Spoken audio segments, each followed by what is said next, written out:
A man who called out honey on the intercom made the other drivers think he was a woman. I take off your bra. Oh, okay, you take that off.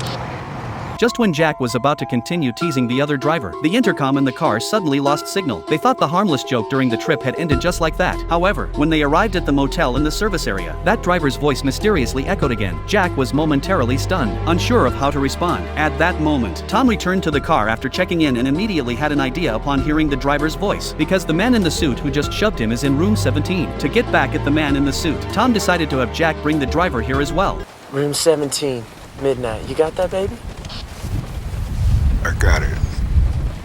Seeing the success of the plan, Tom was so excited that he was dancing. It was nearly midnight, and they were lying in bed, anxiously waiting. Suddenly there was an ear-splitting sound of brakes, which made both of them tense up. They scrambled to turn off the lights in the room and then quickly turned off the TV. Tom cautiously opened the curtains to see what was going on outside. Suddenly, a dark shadow passed by and scared him into hiding. Then, after a knock on the door, the sounds of two men arguing fiercely came from next door. Tom gloated in ecstasy, but with a dull thud, the argument came to an abrupt end. The two men hurriedly leaned over the wall and listened carefully. However, strangely, there was no sound at all coming from the next room anymore. Although they felt very strange, but they did not pay attention to it. When Jack woke up the next day, he was surprised to find a crowd of police outside the hotel. After questioning, he realized that the man in the suit next door had been beaten up. They thought it was just a simple fight, but when they followed the police to the hospital, they realized that the matter was far more serious than they had imagined. The man in the suit's jaw was torn in half, a gruesome sight that would make anyone's skin crawl. However, since there was no concrete evidence, they were soon sent back. They continued their journey home with heavy hearts, but not long after they set off, the terrifying voice crackled through the radio again.